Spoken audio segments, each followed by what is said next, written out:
अर्जुन बाळा, ही जिथे म्हणते ना तिथे तिला घेऊन जा. मी इथेच राहीन. किमान तू तरी शांततेत राहू शकशील. मला आता ही रोज रोजचे भांडण सहन होत नाही. हे बघ, अजूनही माझ्यात इतकी ताकद आहे की मी स्वतःसाठी स्वयंपाक बनवू शकते. अर्जुन म्हणाला, नाही आई, हे तू काय बोलत आहेस? तिच्या आरडाओरड करण्याने मजबूर होऊन मी तुझ्यापासून दूर होऊ, हे घर सोडून निघून जाऊ, हे अजिबात शक्य होणार नाही. आशाताई म्हणाल्या, मग काय करणार आहेस तू? सोन्यासारख्या चांगल्या घरात होणारा हा रोजचा गोंधळ, आरडाओरड, वाद तुला चांगले वाटतात का? अर्जुन म्हणाला, नाही आई, मला हे आवडत नाही. अजिबात चांगले वाटत नाही. तरीही मी पाहतो, काहीतरी करतो. तू अजिबात काळजी करू नकोस. अर्जुन त्याच्या आईला, आशाताईंना पटवून देण्याचा प्रयत्न करत होता. पण त्याला स्वतःलाच समजत नव्हते की घरातील रोजच्या त्रासातून कशी सुटका मिळवायची. त्याची बायको रजनी दररोज घरात नवीन कारणांवरून भांडण करायची आणि तोंड फुगवून बसायची. ती स्वयंपाकही बनवत नव्हती आणि घरातील इतर कोणतेही काम करत नव्हती. ती दिवसभर तिच्या खोलीत दरवाजा बंद करून बसायची. त्यामुळे आशाताई हळूहळू त्यांचा धाकटा मुलगा अतुलच्या मदतीने घरातील सर्व कामे करत असत. आशाताईंच्या पतीचे 2 वर्षांपूर्वी दीर्घ आजाराने निधन झाले होते. मोठ्या मुलाचे, अर्जुनचे लग्न झाले होते आणि धाकट्या मुलाला आत्ताच 4 महिन्यांपूर्वी नोकरी लागली होती. छोटेसे कुटुंब होते. सर्व काही सुरळीत सुरू होते. पण अचानक रजनीच्या डोक्यात शहरात जाऊन राहण्याचे खूळ आले. तिच्या काही कॉलेजमधील मैत्रिणी त्यांच्या नवऱ्यासोबत शहरात राहत होत्या. त्या दररोज रजनीला त्यांच्या नवऱ्यासोबतचे फोटो पाठवत असत, जे रजनीला खूप आवडायचे. त्यांचे वेस्टर्न कपडे, त्यांची स्टाईल, राहणीमान, दिवसभर फिरणे, बाहेर जेवणे, नवऱ्यासोबत सिनेमाला जाणे, हे सर्व पाहून रजनीलाही शहरातच जाऊन राहावेसे वाटू लागले. आणि ह्यावरून ती दररोज अर्जुनकडे विनवणी करायची की त्याने तिला घेऊन कायमचे शहरात जाऊन राहावे. पण अर्जुन यासाठी अजिबात तयार नव्हता. कारण त्याच्यावर त्याच्या आईची जबाबदारी होती. त्याला त्याच्या धाकट्या भावाचे लग्न करायचे होते. त्याने रजनीला समजावण्याचा खूप प्रयत्न केला, पण रजनी काही ऐकून घ्यायला तयार नव्हती. ती तर वेगळ्याच धुंदीत होती. त्यामुळे रजनी सतत तोंड फुगवून बसायची, रडायची. ना स्वयंपाक बनवत होती, ना आयते बनवलेले जेवायची. संपूर्ण घर अस्ताव्यस्त पडलेले असायचे. मग हे सर्व आशाताई आवरायच्या. त्या ह्या वयातही घरातील सर्व कामे करत होत्या. पण रोज रोजच्या कटकटीला त्या वैतागल्या होत्या. शेवटी एके दिवशी नाराज होऊन त्या अर्जुनला म्हणाल्या, अर्जुन बाळा, ही जिथे म्हणते तिथे हिला घेऊन जा आणि दोघेही आनंदाने राहा. मला फक्त ह्या घरामध्ये शांतता हवी आहे. तू माझी काळजी करू नकोस. माझे मी पाहून घेईन. आणि तसेही मी एकटी कुठे आहे? अतुल आहेच की माझ्यासोबत. खरे तर अतुललासुद्धा रोजच्या भांडणाचा कंटाळा आला होता. अर्जुन काहीसा विचार करून म्हणाला, ठीक आहे आई, तू काळजी करू नकोस. मी यावर काहीतरी उपाय शोधून काढतो. असे बोलून तो त्याच्या खोलीमध्ये गेला, जिथे रजनी सकाळपासून तोंड फुगवून बसली होती. ती दिवसभर खोलीतच बसून होती. इकडे आशाताई आणि अतुल मिळून स्वयंपाक बनवत होते. अर्जुन रजनीजवळ जाऊन म्हणाला, रजनी, तुला शहरात राहायला जायचे आहे ना? हे ऐकताच रजनी खुश झाली आणि म्हणाली, हो, मला जायचे आहे. पण त्यासाठी तुम्ही तयार आहात का? अर्जुन म्हणाला, हो, मी विचार करतोय, जर तुला शहरात राहायला एवढेच आवडते तर ठीक आहे, जाऊयात आपण. पण शहरात जाण्यापूर्वी जर तुला तुझ्या आईला भेटायचे असेल तर तू त्यांना भेटू शकतेस. उद्या मला सुट्टीच आहे. जर तू म्हणालीस तर मी तुला सर्वात आधी तुझ्या माहेरी घेऊन जातो. मग काय? हे ऐकताच रजनी पटकन उठली आणि तिने अर्जुनला मिठी मारली आणि म्हणाली, खरंच उद्या तुम्हाला सुट्टी आहे आणि तुम्ही मला माझ्या माहेरी घेऊन जाणार आहात? अर्जुन म्हणाला, हो गं माझी राणी, खरंच बोलतोय. मग काय? रजनी आनंदाने शहरात जाण्याच्या तयारीला लागली. दुसऱ्या दिवशी अर्जुन तिला तिच्या माहेरी घेऊन गेला. रजनीच्या माहेरी तिची आई सारिकाताई, भाऊ अमोल आणि वहिनी रेश्मा राहत होते. तिचे वडिलांचे काही वर्षांपूर्वी निधन झाले होते. रजनीला आलेले पाहून तिची आई खूप खुश झाली. तिने रजनीला घट्ट मिठी मारली. बोलता बोलता रजनी तिच्या आईला म्हणाली, आई, आम्ही शहरात राहायला जाणार आहोत, त्यामुळे तिकडे जाण्याआधी तुला भेटायला आलो आहोत. त्यावर तिची आई सारिकाताई उदास होऊन म्हणाल्या, तू पण जाणार आहेस बाळा? रजनी म्हणाली, तुला काय म्हणायचे आहे? तू इतकी उदास का आहेस? सारिकाताई म्हणाल्या, काय करू बाळा, तुझे दादा वहिनीसुद्धा कायमचे मुंबईला राहायला चालले आहेत ना. रजनी चकित होऊन म्हणाली, मुंबईला? पण का आई? दादाला तर इकडे खूप चांगली नोकरी आहे, मग मुंबईला जाण्याची काय गरज आहे? सारिकाताई म्हणाल्या, ते काही मला ठाऊक नाही, पण एवढे मात्र नक्की आहे की ते दोघे काही दिवसातच तिकडे जाणार आहेत. त्या दोघींचे बोलणे सुरू असताना रजनीचे दादा आणि वहिनी तिथे आले. दादाला आलेले पाहून रजनी म्हणाली, दादा, आई काय बोलत आहे? तू मुंबईला जाणार आहेस? पण का? दादा म्हणाला, का म्हणजे? अगं रजनी, आता नोकरी करायची म्हटल्यावर तिकडे जाऊन राहावे लागेल ना. रजनी म्हणाली, पण दादा, तुला इथे सुद्धा चांगली नोकरी आहे ना. हो, मला इथे चांगली नोकरी आहे, पण इथला पगार परवडत नाही मला. आणि सांग, अशा महागाईच्या काळात एवढ्याशा पैशांनी काय होणार आहे? आणि तसेही तुझ्या वहिनीला लग्नानंतर कुठे फिरायलाही घेऊन गेलो नाही, त्यामुळे मुंबईत राहण्याचा विचार करत आहे. त्या बहाण्याने तिला फिरायलाही मिळेल. रजनी म्हणाली, वा दादा, तुला वहिनीला फिरायला घेऊन जाण्याची खूप काळजी आहे, पण आपल्या आईबद्दल तुला काही वाटत नाही का? अमोल म्हणाला, आईचे काय गं, आई अजून व्यवस्थित आहे, तिचे ती पाहून घेईल. बरं ते जाऊ देत, मला सांग, तू कशी आहेस? अचानक इकडे कसे येणे केलेस? रजनी म्हणाली, अरे दादा, आम्ही दोघे पुण्याला जाणार आहोत, त्यामुळे जाण्याआधी तुम्हा सर्वांना भेटायला आलो होतो, पण इथे आल्यावर ठाऊक झाले की तुम्ही दोघेही जाणार आहात. दादा, मला असे वाटते की आईला एकटीला इथे सोडून जाण्यापेक्षा तू आईलाही तुझ्यासोबत घेऊन जावे. रेश्मा म्हणाली, ताई, असे कसे बोलत आहात तुम्ही? आई मुंबईला येऊन काय करणार आहेत? आपले गाव सोडून शहरात त्यांचे मन लागणार नाही. आणि जर आईंना आमच्यासोबत घेऊन जायचे असेल तर मग आम्हीच मुंबईला न गेलेले बरे. रजनी म्हणाली, वहिनी, तू आईबद्दल असे का बोलत आहेस? रेश्मा म्हणाली, ह्यात काय चुकीचे आहे? मी तर बरोबरच बोलले. जर इथे राहूनही आईंची सेवा करावी लागणार असेल तर आणि तिथेही करावी लागणारच आहे, तर त्यापेक्षा आम्ही इथेच राहिलेले बरे. रजनी म्हणाली, असे आहे तर आत्ता मला समजले दादा, तू मुंबईला तुझ्या मर्जीने जात नाहीस, तर वहिनीमुळे तुला मुंबईला जावे लागत आहे. अमोल म्हणाला, बरोबर बोलते आहेस तू रजनी. अगं तुझ्या वहिनीचीच खूप इच्छा आहे मुंबईला जाऊन राहण्याची, मग यात मी तरी काय करू शकतो?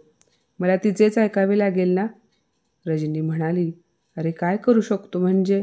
तू वहिनीच्या एवढ्या धाकात का राहतोस? वहिनी तर परक्या घरातून आली आहे.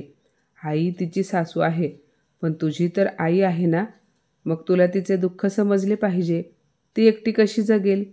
अमोल म्हणाला, आता तूच सांग, मी काय करू? माझा नाईलाज आहे. रजनी म्हणाली, जर आईला नको आहे, तुलाही नको आहे, तर मग जबरदस्तीने मुंबईला जाणार आहेस का? आणि वहिनीला मुंबईला जायला एवढेच जर आवडते तर 2-4 दिवस घेऊन जा तिला मुंबईला आणि फिरवून आण मुंबई. नणंदेचे बोलणे ऐकून रेश्माला राग आला. ती म्हणाली, ताई, तुम्ही कोण आहात? 2-4, 10 दिवसांसाठी जा म्हणून सांगणाऱ्या? हा माझा नवरा आहे आणि माझी मर्जी. मी कुठे जायचे, कुठे नाही जायचे आणि किती दिवस जायचे ते माझे मी ठरवेन. हा सगळा तमाशा अर्जुन समोर होत होता.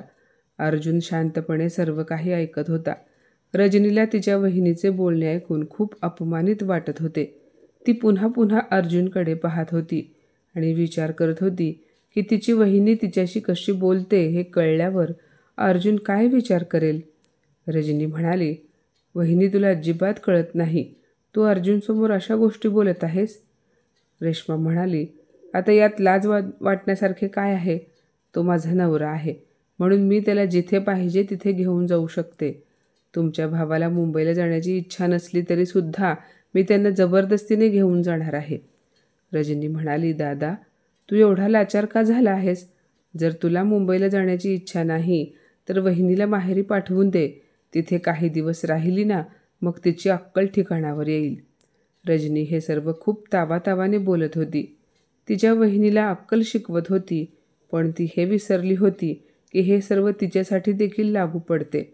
जेव्हा रजनीने तिच्या भावाला सांगितले की वहिनीला तिच्या माहेरी सोड, पण आईला एकटीला सोडून मुंबईला जाऊ नकोस, तेव्हा अर्जुन हसत उभा राहिला आणि म्हणाला, मग झाला तर निर्णय. सर्वजण आश्चर्यचकित होऊन अर्जुनकडे पाहू लागले. तेव्हा रजनी म्हणाली, निर्णय? कसला निर्णय? अर्जुन म्हणाला, अगं तोच निर्णय जो आता तू ऐकवला आहेस. हे ऐकताच रजनी खुश झाली आणि म्हणाली, पाहिलेस ना दादा, आता अर्जुन देखील माझ्या बोलण्याला सहमत झाले आहेत. म्हणूनच सांगते, वहिनीला माहेरी पाठव, तेव्हाच तिची अक्कल ठिकाणावर येईल. अर्जुन पटकन म्हणाला, फक्त वहिनीच नाही रजनी, आता तूही तुझ्या माहेरीच राहशील. तू तुझ्या वहिनीपेक्षा काही कमी आहेस का म्हणून तिला ज्ञान वाटत आहेस? अगं तुझी वहिनी कुठे चुकली आहे? अगं तूही तेच काम करत आहेस जे तुझी वहिनी करत आहे. अगं तू मलाही जबरदस्तीने शहरात घेऊन जात आहेस. तू मला माझ्या आईपासून दूर ठेवत आहेस, माझ्या कुटुंबापासून वेगळे करत आहेस. त्यामुळे तू जो इलाज तुझ्या वहिनीसाठी सांगितला आहे तोच इलाज तुझ्यावरही झाला पाहिजे. अर्जुन म्हणाला, आई आता मी निघतो. सांभाळा तुमच्या मुलीला आणि हिला जरा घर संसाराच्या 4 गोष्टी शिकवा. जे ज्ञान तिने आता तिच्या वहिनीला दिले आहे ना, तेच ज्ञान जरा स्वतःसाठी देखील वापरून बघ म्हणा. असो, माझे तर जाणे कॅन्सल झाले आहे. आता मी कुठेही जाणार नाही. आता मी शांतपणे माझ्या घरी जाणार आणि माझ्या आईसोबत, माझ्या भावासोबत माझ्याच घरी राहणार. आणि रजनीला मी इथेच सोडून जातोय, कारण ही माझे काही ऐकून घेत नाही, माझ्या आईचे ऐकून घेत नाही. असे होऊ शकते कदाचित तुमचे दुःख, तुम्हाला होणारा त्रास पाहून तिला माझ्या आईचे दुःख, तिला होणारा त्रास समजेल. रजनी अर्जुनचे बोलणे आश्चर्यचकित होऊन ऐकत होती. ती म्हणाली, याचा अर्थ तुम्ही माझ्याशी खोटे बोलला होतात? तुम्ही मला कोणत्याही शहरात घेऊन जाणार नव्हता. तुम्ही तर मला इथे सोडायला आला आहात तर. अर्जुन म्हणाला, अगदी बरोबर ओळखलेस. मी तुला इथे सोडायलाच आलो होतो, कारण तुला जी शहरात जाण्याची धुंदी चढली आहे ना, ती आमच्याकडून तर काही उतरणारी नव्हती. कदाचित तुझ्या माहेरचेच आता तुझी धुंदी उतरवतील. म्हणूनच तुला काही दिवस उपचारासाठी सोडून चाललो आहे. जेव्हा तुझी अक्कल ठिकाणावर येईल, घर कुटुंबाची किंमत समजेल, त्या दिवशी घरी ये किंवा मग तुझ्या वहिनीला बघत राहा. कारण ती गेल्यानंतर तुझ्या आईचे काय होते, तुझ्या आईला होणारे दुःख, तिला होणारा त्रास बघ, समजून घे आणि याचा नीट अभ्यास कर. जेवढे दुःख तुझ्या आईला होईल तितकेच तुलाही भोगावे लागेल. मग मनापासून विचार कर की माझ्या आईला काय वाटत असेल, कारण जे तुझ्या आईसोबत होईल तेच माझ्या आईसोबत होईल. ज्या प्रकारे तुझे भाऊ भाऊजे घर सोडून गेल्यावर तुझ्या आईचे काय होईल, तिला किती त्रास होईल हा विचार करून जशी तू तुझ्या भावावर भडकलीस, तशीच माझीही आई आहे. मग आपण माझ्या आईला सोडून गेल्यावर तिला त्रास, वेदना होणार नाहीत का? मी आत्ता इथून जात आहे, पण ज्या दिवशी तुला माझी जबाबदारी, माझ्या आईचे दुःख आणि तुझी स्वतःची जबाबदारी समजेल, कारण तूही त्या घराची मोठी सून आहेस आणि माझ्यासोबत तुझ्याही काही जबाबदाऱ्या आहेत हे समजेल. मला माझ्या धाकट्या भावाचे लग्न करायचे आहे आणि कुटुंबाला सोबत घेऊन जायचे आहे. ज्या दिवशी तू स्वतःला माझ्यासोबत खांद्याला खांदा लावून चालण्यास सक्षम समजशील, त्या दिवशी मला फक्त एक मिस कॉल दे. मी 1 तासाच्या आत तुला न्यायला येईन. पण तोपर्यंत तू इथेच राहा आणि बघ तुझ्या घरातील घडणारे महाभारत. असे बोलून अर्जुन तिथून निघून गेला आणि रजनी तिथेच एखाद्या पुतळ्याप्रमाणे उभी राहिली. तिला खूप मोठा धक्का बसला, कारण तिला अजिबात विश्वास बसत नव्हता की अर्जुन तिच्यासोबत असे काही करू शकतो. अर्जुन गेल्यानंतर रजनीच्या आईने तिला जवळ बोलावले आणि बसायला सांगितले. सारिकाताई म्हणाल्या, हे बघ बाळा, माझे बोलणे लक्षपूर्वक ऐक. जेव्हा तुला कळले की तुझा भाऊ आणि वहिनी मला एकटे सोडून मुंबईला जात आहेत, तेव्हा तुला वाईट वाटले, बरोबर? तुला माझे दुःख जाणवले का? कारण मी तुझी आई आहे. तुला असे कधीच वाटणार नाही की तुझा भाऊ आणि वहिनी मला एकटीला सोडून निघून जावेत आणि मी एकटी राहावे, बरोबर ना? रजनी म्हणाली, हो आई, मी तुला दुःखी कशी पाहू शकते? सारिकाताई म्हणाल्या, अगं बाळा, मग अर्जुनच्या बाबतीतही तेच आहे. तुझी सासू त्यांची आई आहे. ते त्यांच्या आईला दुःखी कसे पाहू शकतील? तू दादाला, तुझ्या वहिनीला तिच्या माहेरी सोडायला सांगितलेस. ते तू खूप सहजपणे बोललीस, नाही का? पण तुला माहिती आहे का, जर तुझी वहिनी तिच्या माहेरी गेली तर सर्वात जास्त त्रास मलाच सहन करावा लागेल, कारण ती कशीही असली तरी ती संपूर्ण घराची काळजी घेते. कारण ती गेल्यानंतर सगळा भार माझ्या एकटीवर पडतो. आणि माहेर कोणी किती दिवस राहते? 1 दिवस, 1 आठवडा, 10 दिवस किंवा 1 महिना. ह्यापेक्षा जास्त दिवस राहिलीस तर लोक कुजबुज करतील, नाही नाही ते बोलतील आणि ते सहन करणे खूप कठीण असते. आणि तू तर तुझ्या घरची मोठी सून आहेस. तुला आणि जावईबापूंना मिळून अतुलचे लग्न उरकायचे आहे. अगं, जावईबापूंवर किती जबाबदाऱ्या आहेत. जर तू जावईबापूंसोबत शहरात राहायला गेलीस तर समाज तर हेच म्हणेल ना. वडील गेल्यानंतर अर्जुन आईला, भावाला त्यांच्या परिस्थितीवर सोडून फक्त बायकोला घेऊन गेला. रजनी बाळा, तुझ्या सासूला, दिराला, जावईबापूंशिवाय कोण आहे? आणि त्या दोघांची जबाबदारी देखील त्यांच्यावरच आहे ना. आणि जर तू त्यांची साथ देणार नाहीस तर कोण देईल? जावईबापू भले तुला इथे सोडून गेले आहेत, पण ते आतून तुटून गेले आहेत, अर्धे झाले आहेत. त्यांची हिंमत संपली आहे आणि त्यांची हिंमत तू आहेस. तुला त्यांच्या खांद्याला खांदा लावून उभे राहावे लागेल, त्यांना धीर द्यावा लागेल आणि तू त्यांना वेगळ्याच संकटात टाकत आहेस. माझे काय? मी आज आहे तर उद्या नाही. मग विचार कर, माझ्या मागे तुझे काय होईल? तुझा भाऊ आणि भाऊजय किती दिवस तुला सांभाळू शकतील? ते शक्य होणार नाही बेटा. ही खूप कठीण बाब आहे. प्रकरण अजून पुढे गेलेले नाही. जसजसे दिवस जातील तसतशा गोष्टी हाताबाहेर जातील. लवकरात लवकर सगळं समजून घेतलेले बरे. आणि मी तर म्हणते की तू आता लगेच सासरी निघून जावे. अर्जुन त्यांच्या घरी पोहोचण्यापूर्वी तूच त्यांना घरी भेट. मग बघ, त्यांनी तुला प्रेमाने मिठी नाही मारली तर विचार. सारिकाताईंच्या बोलण्याचा परिणाम रजनीवर दिसू लागला. तिच्या डोळ्यातून अश्रू आले. तिने आईला घट्ट मिठी मारली आणि म्हणाली, आई, तू बरोबर बोलत आहेस. जर त्यांनी मला खरंच सोडून दिले तर माझे काय होईल? दादा, वहिनी, जे तुझे झाले नाहीत ते माझे काय होतील? खरंच मी खूप चुकीचे होते आणि मला आता तुझ्या बोलण्यावरून व्यवस्थित समजले आहे. मी जाते आई, मी जाते माझ्या घरी, माझ्या नवऱ्याच्या घरी.